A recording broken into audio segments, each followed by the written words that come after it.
menyewa apa namanya pertunjukan, seni pertunjukan atau tari dari sanggar itu harganya sudah cukup atau apresiasinya masih kayak kurang? Kita nggak pernah menentukan masuk ke kita harus bayar per bulan gini, bayar uang, nggak ada. Yang penting dia betul anak datang mau belajar, kita nggak punya beban itu loh.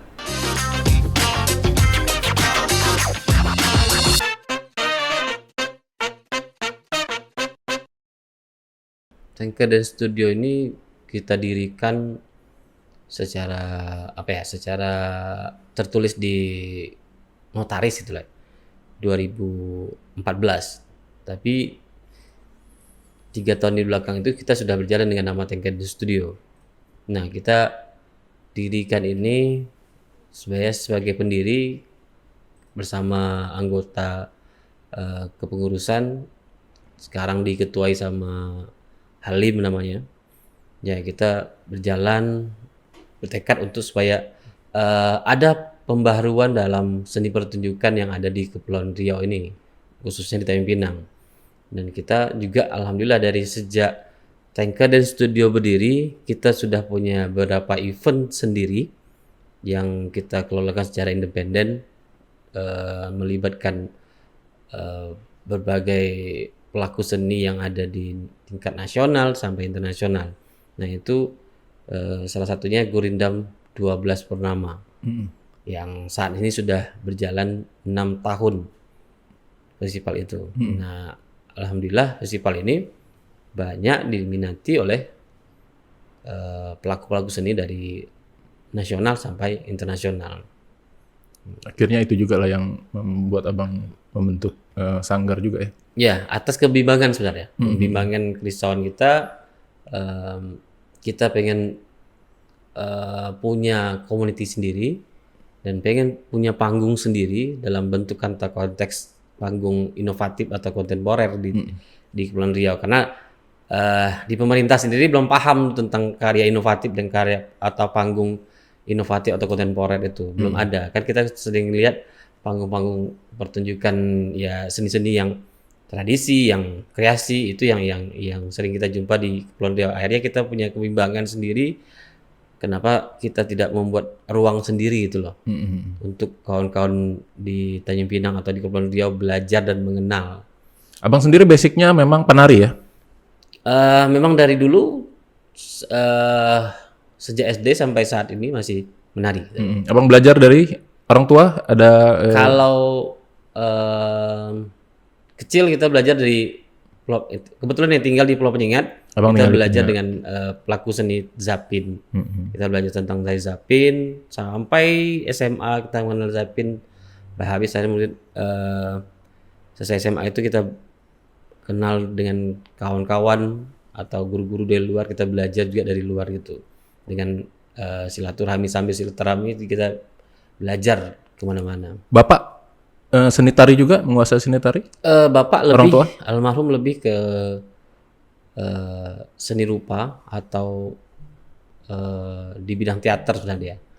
Tapi ada darah seninya ya dari orang tua ya? Emang darah seni itu memang dari orang tua. Abang sendiri kenapa milih tari? Apalagi dari SD. Biasanya kalau kita laki-laki nih ya, ya mungkin yang agak inilah. Kalau seni melukis barangkali atau seni rupa dan segala macam. Tapi kalau tari biasanya agak jarang nih. Apa yang bikin abang nyebur ke tari? Ya, dulu kan masa kecil selain di Penyengat tuh kita sering lihat orang berteater sebenarnya.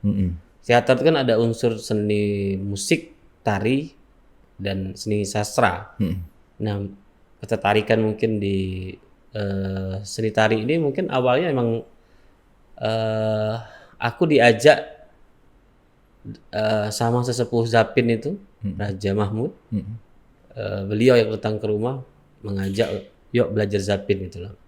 Nah, jadi dari disitulah mulai, dari SD merasakan ikut panggung lomba, ikut pementasan di luar Tanjung Pinang gitu loh.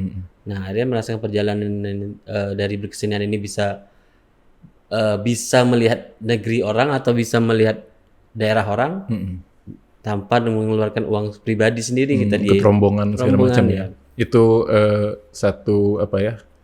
Ya privilege ya buat penari ya. Ya. Terus Abang kalau di lingkungan kawan-kawan tuh gimana? Misalnya, Yudi, kau jadi penari, coba kau nari gini-gini dulu. Iya. Itu biasa tuh kalau kita tinggal di, apalagi kita anak laki yang apalagi tinggal di pulau ya, yang jam mainnya luar biasa tuh, masih kecil itu. Tapi karena hal itu aku ketepikan itu loh. Mungkin ini bukan garis sebenarnya, dulu nggak mikir garis, hobi yang bisa malah aku membantah, kau udah bisa pergi ke pulau ini, kau udah bisa pergi ke kota ini, belum kan? Aku dengan menari Abang balas dengan itu. Ya. Akhirnya ya teman-teman yang ngejek juga dulu mulai ngikut gitu loh. Oh gitu ya? Iya. Nah penari itu kan Bang banyak yang katanya harus ya kalau nggak gemulai ya nggak bisa nari lah, termasuk laki-laki ya, apalagi perempuan. Itu kan sebenarnya realita di lingkungan Abang sendiri. Abang dengan tampang yang begini, jadi saya agak bingung juga kalau Abang penari. Biasanya kalau ya mungkin rujukan saya kayak ke Didi Nini Towo lah ya, yang jarinya melenting, yang jarinya melenting, agak panjang jari-jarinya, yang gerakannya gemulai. Abang sendiri ya dulu kan mau Abang masih mungkin lagi meniti karir ini kan, Abang juga penari di lapangan juga ya, ikut ininya. Kalau aku sih gini ya, ini hal yang bagi aku apa ya, pengalaman yang luar biasa sebenarnya, menjadi orang yang nggak disangka orang punya tubuh yang kekar, brewok, tampangnya dulu kan, diakui sebagai penari, itu juga lucu sebenarnya. Aku pernah pergi ke pulau gitu kan, ditunggulah sama yang memanggil koreografer ini. Jadi aku datang gitu. Mana Bang pelatih tarinya gitu. Saya Bu. Hah? Bapaknya? Iya saya Bu. Dia berharap apa gitu? Berharap apa tuh? Mungkin penampilan kan. Ini pelatih tari atau pelatih silat gitu kan?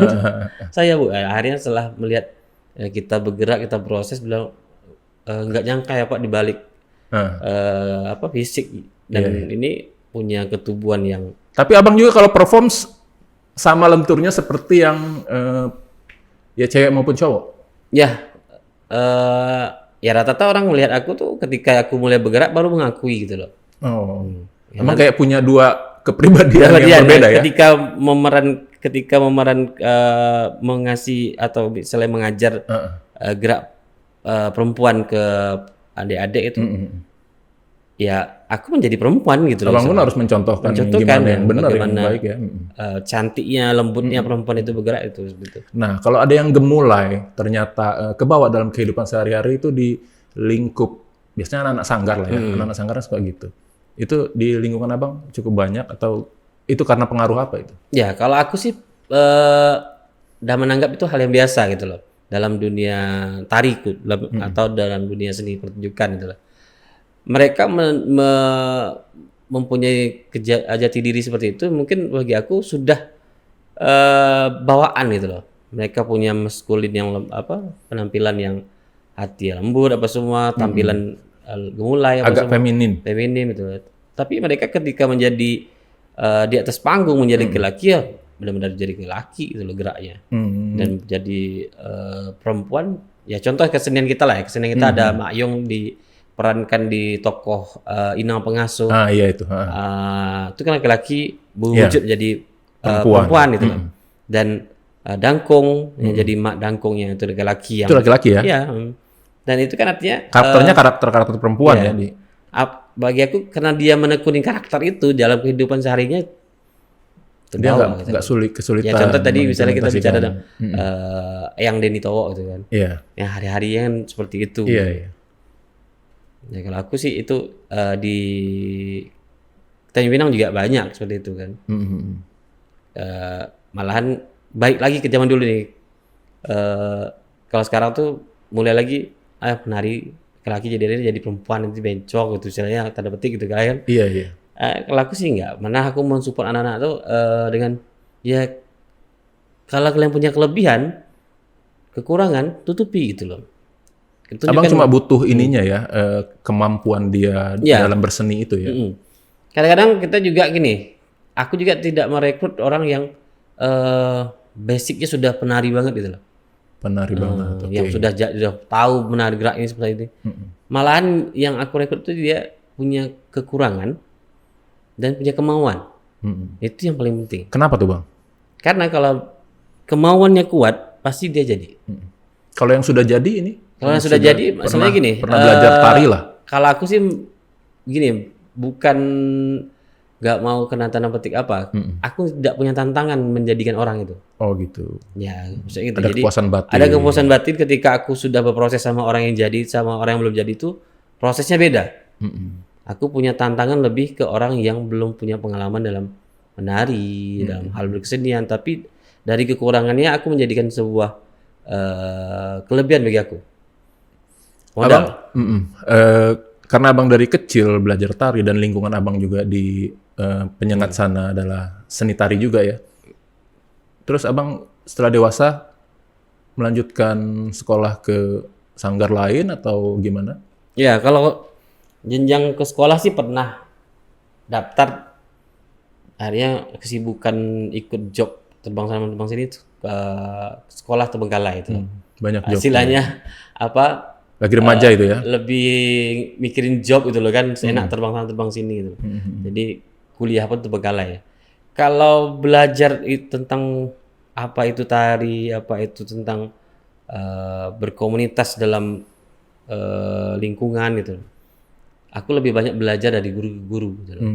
Secara otodidak. Secara otodidak. Artinya, tapi Abang punya pengalaman pendidikan formalnya juga di tari? Ya, kalau di pendidikan itu tadi aku bilang dalam pendidikan formal itu dalam akademis itu aku nggak habis itu loh.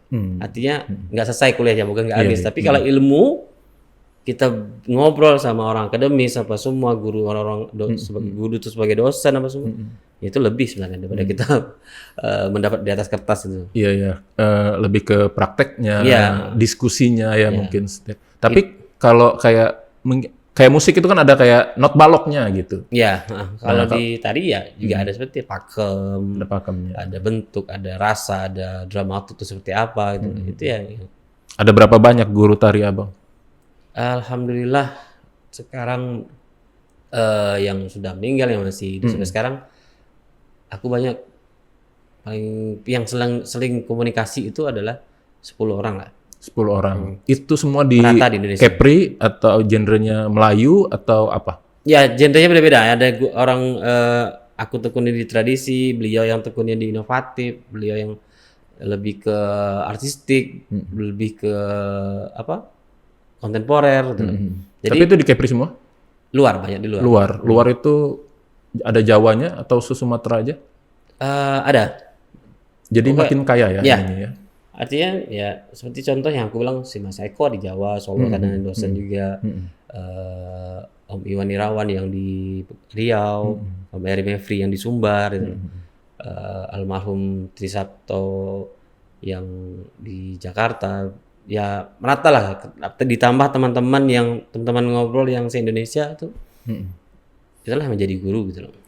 Abang kan sekarang sering mengorganize lah, Abang jadi director dan segala macam ya untuk kegiatan-kegiatan besar, bahkan yang terakhir itu kalau saya tahu Abang tuh yang Pro Kepri ya, yang kalau salah ya.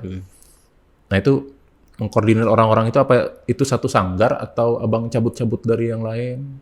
Mengajarkan kebetulan dulu? Itu sebagian ada anggota sanggar kita dan ada juga kita ambil dari yang punya kemampuan di bidang ini kita ambil, kita ajak kerja bareng. Nah, kalau kita merekrut orang itu tidak melihat kemampuan, apalagi kerja yang harus butuh waktu yang singkat itu, harus jadi yang luar biasa, itu juga harus kita pikirkan. Kita merekrut orang itu. Kalau member di sanggar Abang sendiri berapa orang saat ini? Pengajarnya berapa? Kalau pengajar 2. Ya, kalau aku berangkat yang 2 yang standby gitu loh. Yang pengurus Tanker dan Studio ada 8 orang. Kalau anggota yang mengikuti kita sampai saat ini yang rata-rata ya, kita banyak anak pulau yang kuliah di Tanjung Pinang, nah itu yang ikut ke kita gitu loh. Artinya saya berharap gini, dia belajar di kita, nanti dia selesai kuliah dia bisa meneruskan di daerahnya gitu loh. Jadi jangan sampai pengalaman dia itu pulang ke daerah nggak dileburkan di sana. Jadi tari atau kebudayaan Melayu juga tetap berjalan di apa ya istilahnya, di mereka sendiri yang menimbulkan. Malah sekarang kita sering support deh kalau memang adik-adik kita yang sudah balik ke daerahnya, bang kami butuh ini loh bang, oke, catat gitu kebutuhannya apa, dan mereka sudah proses, sudah bentuk, nanti kita kirim misalnya baju tari yang masih layak dipakai, aksesoris, nah bangun di sana gitu loh. Abang dari tari bisa hidup? Ya. Abang sendiri kan sudah berkeluarga ya, anak berapa? Anak 2. Anak 2, itu bisa menghidupi keluarga atau bagaimana? Kalau berkesenian sebenarnya apa ya? Lebih ke kepuasan batin. Pertama kepuasan. Kalau kita bicara sendiri tentang apalagi kita punya event sendiri, orang bilang kita ini seperti orang kaya gitu loh. Kita tidak mau mengharapkan event ini berjalan karena ada bantuan pemerintah atau ada support, tapi kita punya, kata orang rezeki itu ada aja kalau kita mau berbuat baik gitu loh. Artinya dengan berkesenian ini saya dulu pernah punya prinsip, aku tidak akan susah gitu loh, dan aku juga akan berhasil hidup dalam berkeluarga dengan berkesenian. Dan tekad berkesenian itu menantang aku ketika ada mungkin beliau guru aku juga yang membesarkan aku, Pak Usdi Zarhud gitu lah, dengan Kak Pepe Chandra. Kalau berhasil sampai 40 tahun lebih masih berkesenian atau masih menari, itu luar biasa. Dan aku sudah buktikan di umur 42 aku sudah masih menari dan masih berkarya, masih berproses dalam hal kesenian. Konsisten ya di seni tari ya. Tapi secara ekonomi, secara ekonomi mampu nggak tari itu, atau ya kalau kata orang tuh nanggap iya ya, bisa untuk. Sebenarnya kalau kita pandai-pandai dalam kita memanage pertunjukan atau organisasi atau komunitas kecil kita ini, dan dari hasil berkesenian kita terima job, kita olah menjadi kehidupan sehari-hari, menutupi gitu loh. Menutupi ya. Dari job, anak-anak kita bisa dapatkan memberi anak-anak yang ikut tampil gitu. Dan malah hari dia kita merekrut orang masuk ke kita nggak pernah menuntut bayar. Kita tuntut mereka mau belajar. Kamu mau belajar, kamu mau meringankan beban orang tua kamu di pulau sana atau di desa yang kamu kuliah di sini. Nah inilah hasilnya. Bahkan anak-anak yang ikut kita orang tuanya sampai bingung kok nggak ada minta jajan, gitu loh. Artinya dari hasil kita terima job, kita bagi ke mereka gitu loh. Kita putar lagi untuk kehidupan kas atau sanggar, melengkapi atribut atau melengkapi aksesoris di sanggar milik pribadi, terputar itu loh. Kalau keberpihakan pemerintah sendiri terhadap sanggar-sanggar seni ya, mengingat banyak acara-acara pemerintahan misalnya yang pilihannya mungkin banyak, ngundang artis Jakarta, band lokal tapi mungkin ngerok atau segala macam, atau tari. Nah, Bang melihat perhatian pemerintah di situ gimana terhadap kesenian lokal? Sebenarnya aku gini, kalau pemerintah mau dalam satu event yang dibuat di daerah gitu loh, mengundang artis dari ibu kota apa semua, itu tujuannya sebenarnya untuk menghibur masyarakat, ya masyarakat yang pengen dihibur gitu loh.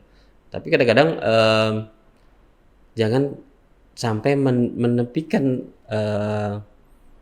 komunitas yang ada di daerah gitu loh. Nah, maksudnya kualitas anak daerah juga harus dinaikkan gitu. Biasanya kan sanggar tari cuma kebagian di pembukaan aja Skapur Siri gitu kan. Padahal kan banyak sebenarnya pertunjukan-pertunjukan yang cukup menarik. Cuman orang karena juga nggak pernah dipertontonkan ya, jadi nggak ini mengabaikan akhirnya. Ya, karena gini, makanya tadi kebimbangan aku tadi kan aku bilang tadi kami membuat komunitas, kami membuat sanggar atas kebimbangan gitu loh. Kita aku lebih Resah gitu ya. resah gitu loh. Aku dia mau mengekspos karya aku harus keluar dari daerah. Artinya luar mempunyai panggung itu gitu loh. Tapi di daerah aku nggak punya panggung, tapi di luar karya aku diakui. Oh gitu ya. Abang sering tuh ya diundang-undang keluar untuk mempertunjukkan tari Melayu itu. Tari Melayu dalam arti kemasan inovatif dan kontemporer. Udah kontemporer ya. Nah, karena tadi aku bilang tadi kita punya keresahan. Ya, akhirnya kita buatlah panggung sendiri. Kita undang kawan-kawan dari luar, kita undang kawan-kawan dari luar negeri. Ya mereka datang, mereka merespon gitu loh. Alhamdulillah panggung kita disupport sama kawan-kawan di luar. Mereka ingin datang ke Pinang Desember ya, nah, itu siap Desember event Guli 16 Purnama itu kita gelar di situs cagar budaya yang ada di Penyengat menjadi latar belakang sebuah panggung art. Nah itulah jadi daya tarik mungkin bagi aku. Abang udah pernah kayak menjajaki untuk ke luar mungkin ke ya jiran-jiran kita dulu Singapura, Malaysia tuh kan budaya Melayu cukup kental juga di sana. Dalam hal? Ya undangan perform dan segala macam atau membangun komunikasi dengan seniman. Membangun komunikasi dengan kawan-kawan di Singapura, Malaysia itu dari 2008 itu sudah banyak kenal. Dan aku juga ke sana ngajar, mereka juga ke sini dan itu sering. Bahkan di 2008 sampai 2024 aku sering bolak-balik gitu. Di Malaysia dan di Singapura dan kesempatan tampil di luar negeri pun juga sudah pernah aku dapat gitu loh.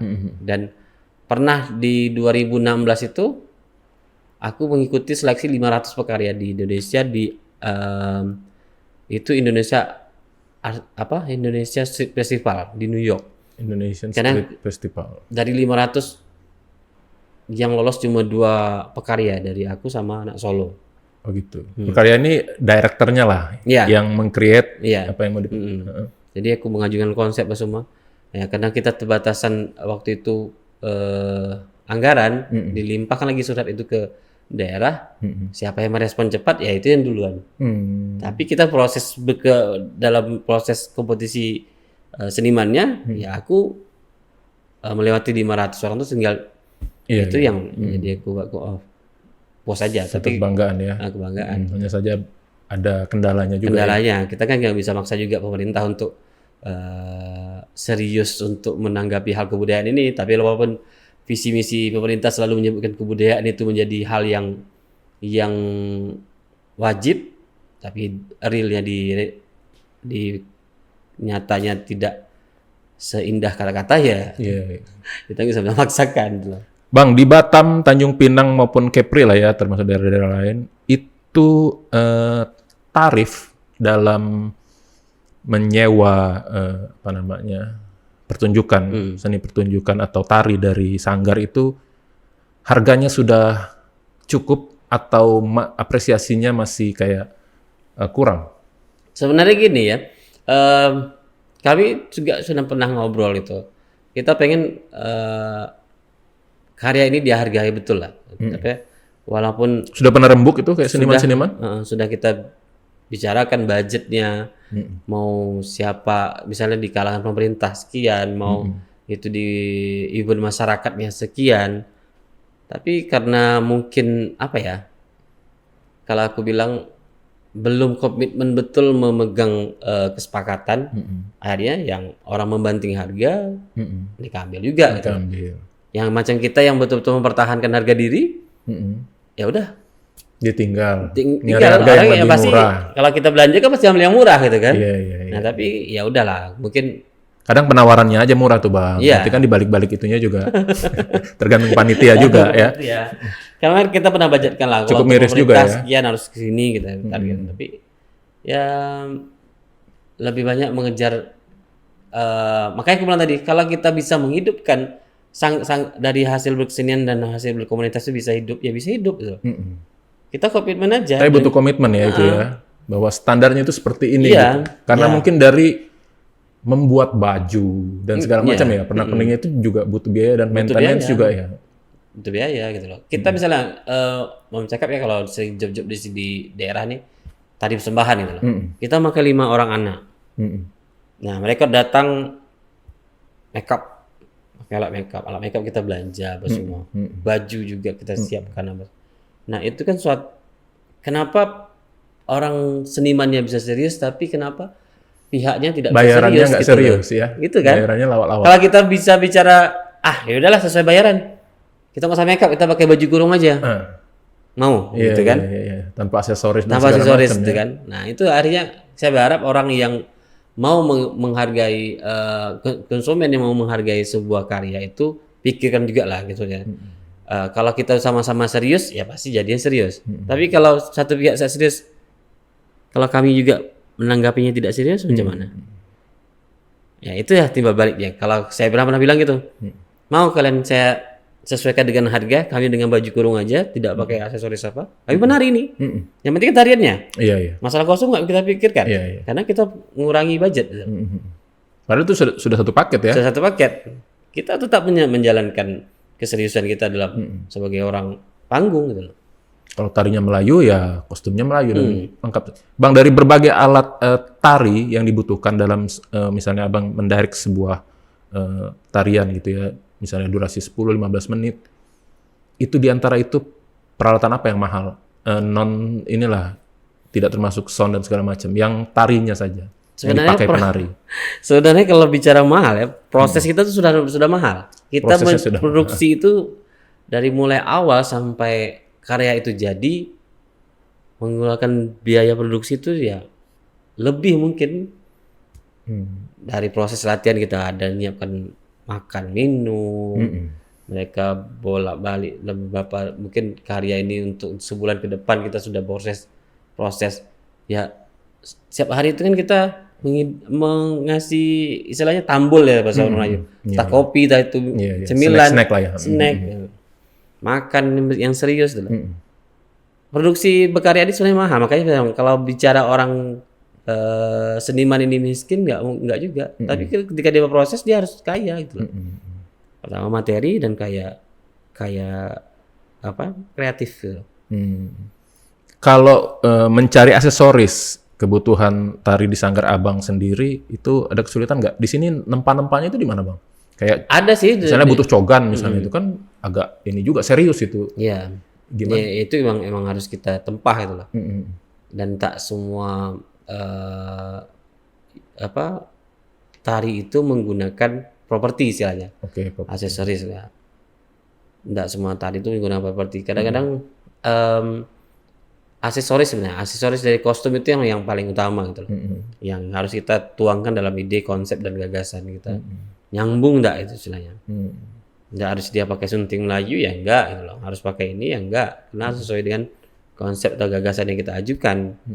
Ya misalnya contoh tadi saya bilang tadi persembahan, kalau memang kita tidak serius sesuai dengan tidak keseriusan pihak konsumen, ya kita bisa aja pakai baju kurung sama. Iya. Costnya itu tetap tinggi ya, walaupun tarinya mungkin ya 5 menit lah ya. Iya, walaupun dia 5 menit, kita hargai mereka datang pagi-pagi makeup. Mereka menunggu lagi di tempat acara mulai. Itu yang kita apresiasikan kepada adik-adik itu loh. Dan kita nggak mau ngasih honor yang di bawah tenaga yang telah mereka kasih gitu kan. Iya. Terus Abang nih deket-deket ini lagi ada proyekan apa? Kebetulan sekarang lagi jalan bukan kebudayaan Kepri yang sudah berjalan ini dari tanggal 21 sampai 23 di tepi laut itu ya, Tanjung Pinang ya. Dan sambil berjalan juga kelas online untuk menjelang Gurindam 12 Purnama di Desember. September ini kita sudah merekrut open call adik-adik dari Kepulauan Riau untuk belajar online dengan mentor-mentor yang profesional. Ada 5 mentor itu. Jadi mereka yang secara otodidak paham tentang tari, mereka dalam September sampai Desember itu dalam durasi 3 bulan, mereka dalam seperti kelas menjadi trenernya mereka. Karya dibimbing gitu loh. Nah nanti puncak dari hasil dari proses penciptaan karya tarinya akan tampil di bulan Desember. Nah nanti ke depan juga ya kemungkinan event-event panggung-panggung yang diundang.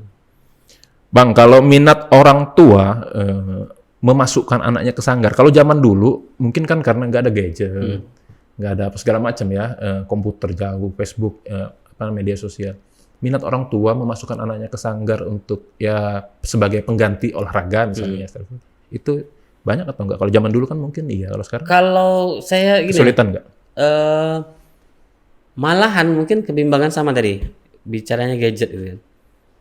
Malahan sekarang minat orang tuanya untuk Masukkan anaknya ke sanggar? masukkan anaknya ke sanggar itu lebih banyak. Banyak ya? Banyak karena saya juga pernah sampai diminta, "Bang, bukalah untuk kelas anak-anak TK, Bang, bukalah untuk kelas untuk anak SD." Dan saya bilang, "Kenapa?" Nah, kan ada apa? Aktivitas lain juga yang nih. Iya, iya. Ya nengok dari hobinya, dia hobi ini. Ya benar sih, dia melihat jalur dari anaknya nggak masalah. Tapi saya bilang memang sekarang yang lebih banyak orang tua punya kemauan untuk anaknya punya jalur khusus dengan hobinya gitu loh. Ada kesadaran juga Ada dari kesadaran. orang tua ya. Itu keluarga yang bermukim di kampung atau perkotaan sudah mulai kesadarannya sudah mulai ini juga? Perkotaan sudah mulai naik gitu loh. Perkotaan juga ya. Karena mungkin gini ya, SD, SMP, SMA mereka harus punya prestasi untuk mengikuti jenjang-jenjang sekolah itu. Setidaknya prestasi dalam bidang kesenian, prestasi dalam bidang ini bisa masuk ke sekolah ini gitu. Akhirnya orang tuanya berusaha untuk supaya anaknya punya bakat di situ gitu loh. Oh, kemampuan bakatnya itu ya. Abang sendiri buka kelasnya, buka sekolahnya yang berbayar gitu. Kalau masuk berapa kalau mau masukin anak? Saya gini ya, saya sebenarnya nggak senang kalau mengajar itu apa ya? Seperti les gitu. Ya seperti les itu. Artinya gini, kita membagi ilmu tuh jangan diukur bayaran. Nah. Oke. Kalau misalnya orang tuanya, inilah bisa bantu untuk operasional sanggar gitu loh, mau nyiapin ini. Kita nggak pernah menentukan masuk ke kita harus bayar per bulan gini, bayar uang nggak ada. Yang penting dia betul anak itu datang mau belajar, kita nggak punya beban itu loh. Kita ajar itu.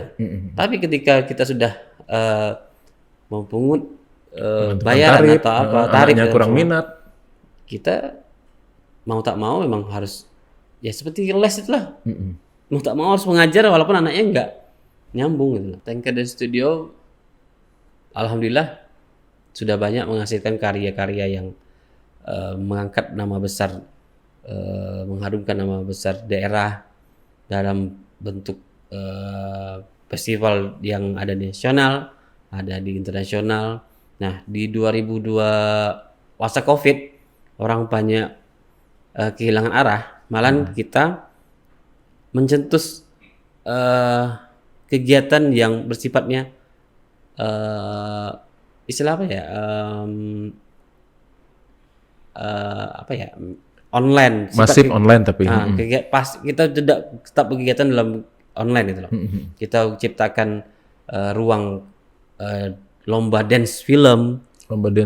Panggung yang dalam frame gitu loh. Di era Covid kemarin ya. Di era Covid, dan kita membuat webinar bicara tentang tari dalam bentuk kelas di Instagram yang ngobrol gitu loh. Memanfaatkan. Nah, artinya kita mau Tanker dan Studio ini memang benar-benar memberi ruang kepada kawan-kawan yang mau belajar waktu Covid. Malah kita merasa kita nggak kosong gitu loh. Kita bisa ngobrol secara tetap aktif gitu ya. Tetap aktif di online apa semua, di media sosial apa semua. Malah kawan-kawan berterima kasih, kita punya memberi ruang itu. Mereka punya aktivitas dan tidak tidak terganggu karena Covid gitu. Akhirnya mereka juga proses. Dan kita punya festival dance film itu sudah berjalan 3 kali. Oh gitu ya. Festival dance film. Ya, 2020, 2021, 2022, 2023 sampai ini kita jalankan. Sampai kita bertara internasional diakui dance film di Kepri itu sebagai pencetus dan film waktu masa Covid itu berkembang gitu.